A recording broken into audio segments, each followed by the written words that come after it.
Vous avez donc décidé d'opter pour l'option suivante, examiner les caméras et les angles morts. Tu n'es pas parano, tu aimes juste être bien préparé. Et puis après tout, même si tu es parano, cela ne veut pas dire que tout le monde ne te veut pas vraiment du mal. Surtout ici.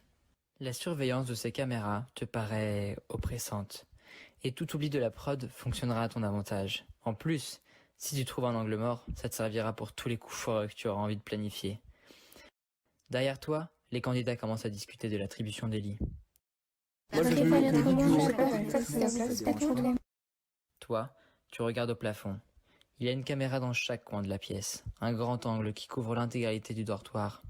Une autre est intégrée à la porte d'entrée pour filmer les allées et venues, tandis qu'une dernière, amovible, se trouve en plein milieu. Elle est reliée à un bras mécanique, et c'est sans doute celle-ci qui permettra à la prod de zoomer sur vos visages lorsqu'ils le voudront.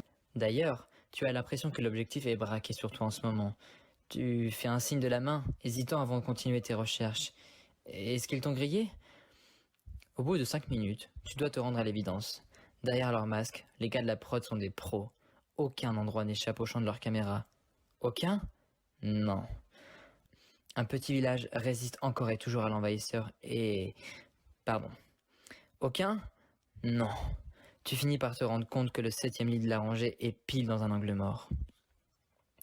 Seule la caméra du coin ouest pourrait la filmer, mais une autre couchette bloque sa vision. Exactement ce que tu cherchais.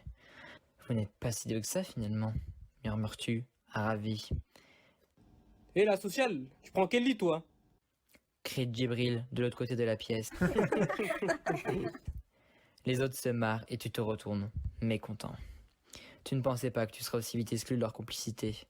Mais rira bien qui rira le dernier. Tes recherches ont abouti. Je m'installe là. Expliques-tu en te laissant tomber sur le lit que tu as repéré, les bras en croix. Aussi loin de nous? En plus, c'est ça? Proteste Lise sous les rires. Un peu, ouais, mais... Tu t'interromps en sentant quelque chose de dur sous le matelas. Tu fronces les sourcils et tu glisses ta main dans l'interstice à la recherche de ce qui te dérange ainsi. Ta main se referme sur un objet et tu sors à l'air libre un tournevis. Un message est enroulé autour de son manche et tu tournes le dos aux autres pour que personne ne voie ta découverte. Bah alors, tu boudes? Reprend Djibril. Tu l'ignores et tu déplies le papier. Bravo d'avoir trouvé le seul lit d'angle mort. En récompense, ce tournevis vous sera sûrement utile. La prod. PS, souriez, vous êtes filmé. Tu lèves les yeux au plafond et découvres un minuscule objectif de caméra braqué sur toi. Tu ne peux t'empêcher de sourire, admiratif. Bien sûr, il n'aurait pas commis une telle erreur de débutant. En attendant, tu as gagné un tournevis, et c'est pas si mal. Maintenant que tu as déplié le message, tu aperçois un numéro gravé sur le manche. 40. Qu'est-ce que ça peut bien vouloir dire ? Tu n'as pas le temps d'y réfléchir plus, car une sonnerie retentit dans le dortoir. Note sur ta fiche que tu as trouvé un tournevis avec marqué 40 sur le manche, puis rends-toi en 7. Vos portables se mettent tous à émettre d'une seule voix, et le même message se réverbère sur les murs du dortoir, amplifié 6 fois. Il est maintenant l'heure d'aller dormir. Demain, l'aventure commence et vous avez besoin d'énergie.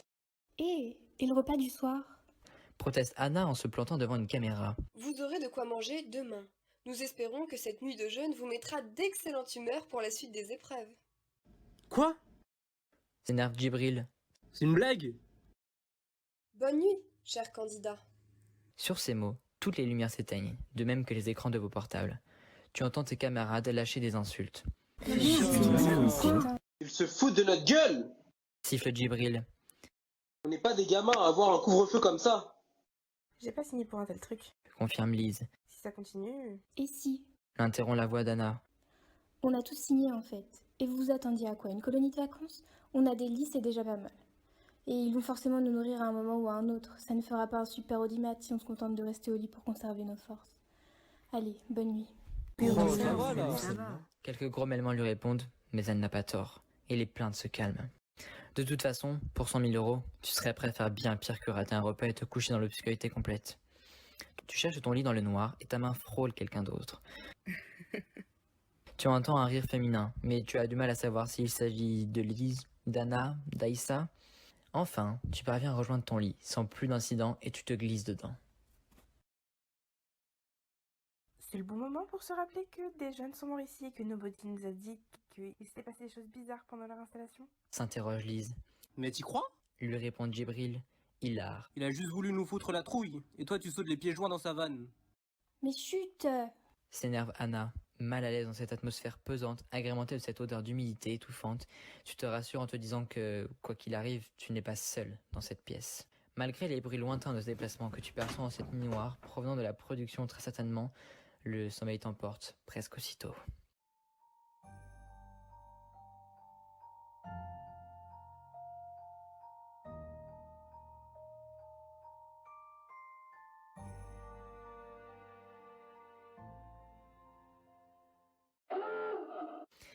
C'est une nouvelle sonnerie qui te réveille en sursaut. À nouveau, la voix sort de tous vos portables. Bonjour, bonjour, il est midi. Vous avez fait une belle matinée. Une nouvelle journée commence, une journée de guerre, de conquête, de découverte et de franche camaraderie. Alors amusez-vous bien et n'oubliez pas, souriez, vous êtes filmés. Tu es encore à moitié endormi lorsque toutes les lumières de l'internat s'allument d'un coup. Tu pousses un cri de douleur, ébloui, et tu te plonges sous la couette. D'ailleurs, d'après les grognements autour de toi, tu n'es pas le seul à avoir été surpris. Tu entends le bruit de la porte de l'internat qui s'ouvre, puis se referme. Lorsque tu retrouves enfin la vue et que tu regardes autour de toi, 6 plateaux de nourriture sont posés devant l'entrée. Profitez-en bien. Se moque la voix. Demain, il n'y en aura plus que 5. Mais qu'est-ce que c'est que cette émission, sérieux? Râle Aïssa en se précipitant vers un plateau. Vous mangez dans un silence pesant, qui n'a plus rien à voir avec les échanges de la veille. Ce simple épisode avec les plateaux vous a rappelé à quel point vous êtes à la merci de la prod, et que vous êtes tous rivaux. Demain, quelqu'un ne mangera pas. Par précaution, tu ne finis pas tout ton repas, et tu glisses un peu de pain dans ton sac. Djibril te fait un clin d'œil et t'imite. De son côté, Lise engloutit tout sans même réfléchir. C'est impressionnant ce qu'elle mange. Où est-ce qu'elle met tout ça?